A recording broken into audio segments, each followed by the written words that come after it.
Assalamualaikum warahmatullahi wabarakatuh. Perkenalkan, saya Muhammad Bintang Pratama, mahasiswa PJKN tingkat 1B. Di sini saya akan menjelaskan materi tentang agama dan manusia. Yang pertama ada pengertian agama. Pengertian agama ini ada beberapa pengertian. Yang pertama dari pengertian agama secara abstrak, yaitu agama adalah sebagai seperangkat aturan Tuhan yang diturunkan kepada manusia untuk menjalankan atau mendapatkan kebaikan dalam kehidupan di dunia ataupun di akhirat nantinya. Kemudian ada pengertian agama secara Sanskerta, yaitu agama dapat diartikan sebagai a, tidak, dan gama, pergi. Jadi artinya agama menurut Sanskerta itu adalah tidak pergi atau tetap diam di tempat. Kemudian ada definisi agama menurut Hasan Nasution. Hasan Nasution mengemukakan beberapa definisi, yaitu yang pertama, pengakuan manusia dengan gaib yang harus dipatuhi. Yang kedua adalah pengakuan terhadap kekuatan gaib yang menguasai manusia. Kemudian yang ketiga adalah mengikat diri yang mengandung pengakuan di luar diri manusia dan mempengaruhi perbuatan manusia. Kemudian yang terakhir adalah ajaran-ajaran yang telah diwahyukan Tuhan kepada manusia melalui seorang Rasul. Lanjut ke materi selanjutnya, yaitu pengertian agama menurut Ensiklopedia Indonesia. Menurut Ensiklopedia Indonesia, agama adalah seluruh manusia yang mengakui bahwa agamanya yaitu adanya yang suci, manusia itu insaf, bahwa ada suatu kekuasaan yang memungkinkan dan melebihi segala sesuatu yang ada. Lanjut ke materi berikutnya, yaitu ada pengertian agama menurut bahasa Arab. Menurut bahasa Arab, agama diartikan sebagai din, yaitu artinya menguasai, patuh, menunduk atau balasan kebiasaan. Jadi artinya agama adalah mempunyai aturan-aturan yang ditaati dan membuat orang tunduk dan patuh kepada Tuhan dengan menjalankan semua ajaran agama. Lanjut ke materi berikutnya, yaitu unsur-unsur di dalam agama. Di dalam agama ini ada beberapa unsur, yaitu yang pertama, kekuatan gaib. Kemudian yang kedua, adanya keyakinan manusia. Yang ketiga, respon bersifat emosional dari manusia. Yang keempat atau terakhir, paham adanya yang kudus atau yang tidak suci dan yang suci. Lanjut ke materi berikutnya, yaitu agama dibagi menjadi 4 bagian menurut ilmuwan. Yang pertama adalah agama prasejarah, yang kedua agama primitif, yang ketiga agama pada zaman kuno, dan yang keempat adalah agama yang masih dianut oleh penduduk dunia pada masa sekarang. Lanjut ke materi berikutnya, yaitu ruang lingkup dan pembidangan agama. Ada 4 bagian yang termasuk, yaitu yang pertama kitab suci, yang kedua substansi yang disembah, yang ketiga adalah pokok-pokok ajaran, dan yang keempat adalah aliran-aliran. Berikutnya adalah pembidangan. Dilihat dari sumbernya, ada 2 macam agama menurut pembidangan, yaitu yang pertama adalah agama budaya. Agama budaya adalah agama yang diciptakan oleh manusia sendiri. Sedangkan yang kedua adalah agama wahyu. Agama wahyu adalah agama yang diwahyukan oleh Allah Subhanahu wa Ta'ala kepada seluruh umat manusia. Lanjut ke materi berikutnya, yaitu syarat-syarat agama Islam. Yang pertama adalah percaya akan adanya Tuhan. Yang kedua adalah mempunyai tempat suci. Yang dimasukkan tempat suci ini adalah tempat untuk beribadah, yaitu untuk sholat, untuk mengaji, dan hal-hal agama lainnya. Kemudian mempunyai hari raya kemenangan. Contohnya seperti hari raya kemenangan agama Islam, yaitu hari raya Idul Fitri dan hari raya Idul Adha. Kemudian mempunyai nabi atau orang suci sebagai panutan yang dianutnya nanti. Yang terakhir adalah mempunyai kitab suci sebagai pandangan hidup umatnya. Untuk umat Islam sendiri, pandangan hidup umatnya adalah Al-Quran. Lanjut ke berikutnya, yaitu fungsi-fungsi agama. Fungsi-fungsi agama ini ada beberapa poin-poin penting. Yang pertama yaitu sumber pedoman hidup bagi setiap individu ataupun kelompok. Yang kedua, pengungkapan estetika atau keindahan. Yang ketiga, pedoman rekreasi dan hiburan manusia. Yang keempat adalah memberikan identitas kepada manusia sebagai umat dari suatu agama. Dan yang terakhir adalah mengetahui tata cara hubungan manusia dengan Tuhan dan manusia dengan manusia, serta merupakan tuntunan tentang prinsip yang benar atau yang salah. Lanjut ke materi berikutnya, yaitu pengertian manusia. Di sini saya akan menjelaskan pengertian manusia dari beberapa para ahli. Yang pertama adalah manusia adalah makhluk yang hadir pertama kali di dunia, merupakan asal-usul kehidupan di alam semesta. Asal-usul manusia menurut ilmu pengetahuan tidak bisa dipisahkan dari teori tentang spesies baru yang berasal dari spesies lain yang telah ada sebelumnya melalui proses evolusi. Kemudian ada pengertian yang lain, yaitu manusia adalah makhluk yang memiliki potensi untuk berakhlak baik atau berakhlak buruk. Lanjut ke materi berikutnya, yaitu beberapa teori tentang manusia. Yang pertama, ada teori dari psikoanalisis menyebutkan bahwa manusia adalah sebagai homo volens atau makhluk yang berkeinginan.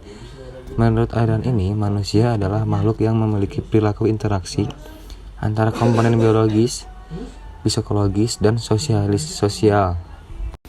Yang kedua, ada teori behaviorisme menyebutkan bahwa manusia adalah sebagai manusia homo mechanicus atau manusia mesin.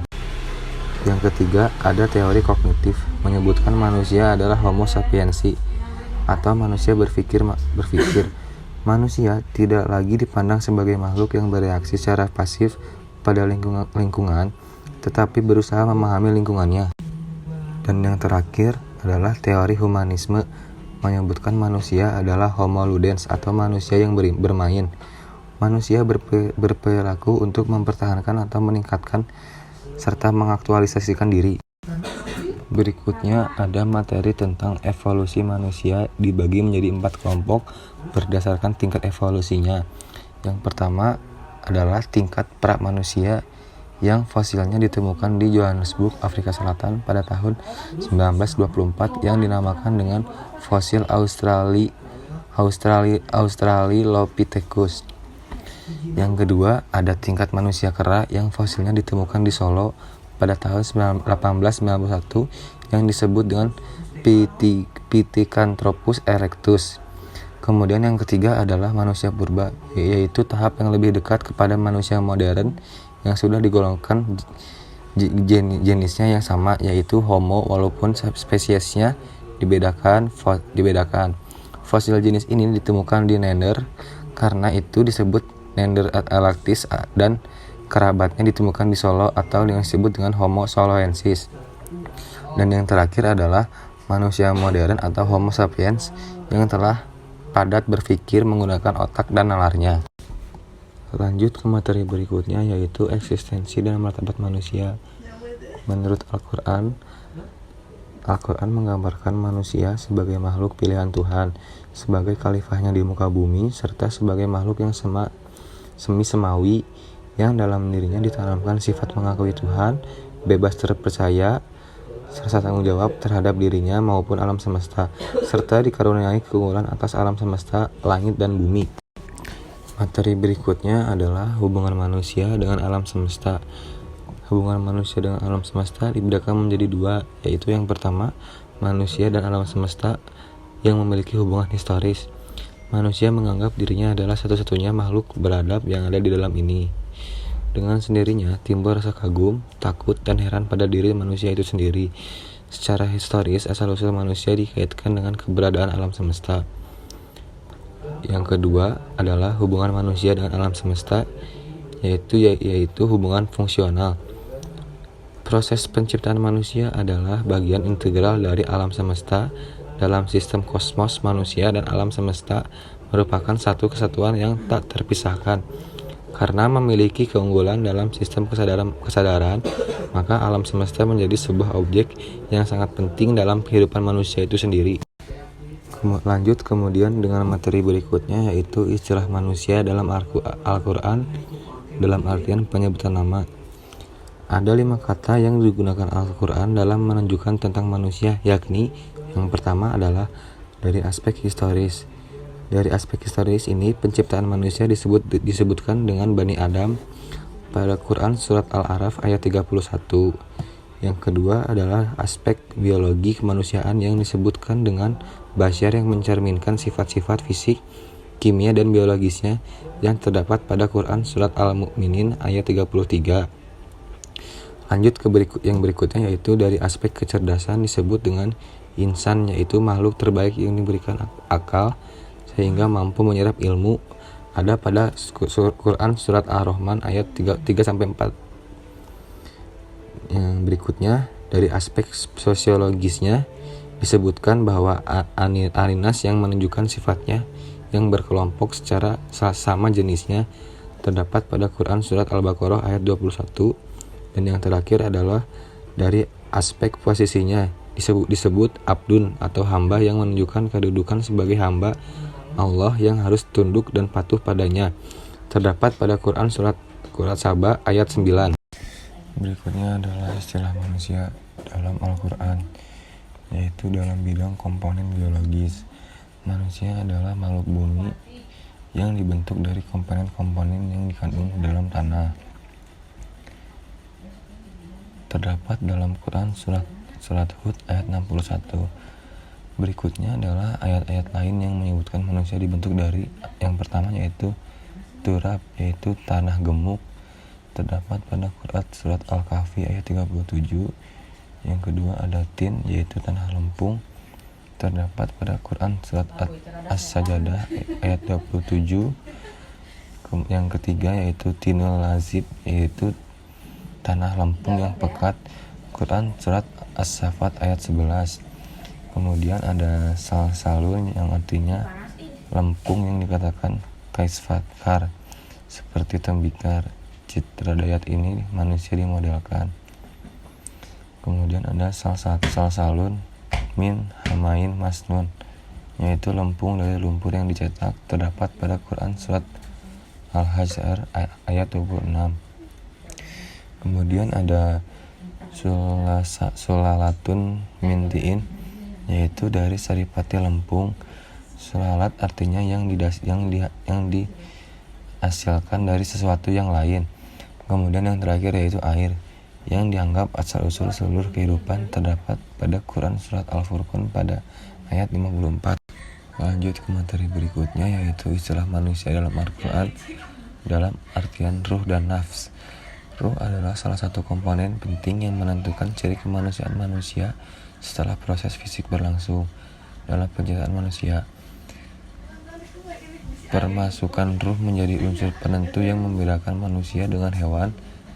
Ruh merupakan misteri besar yang dihadapkan manusia.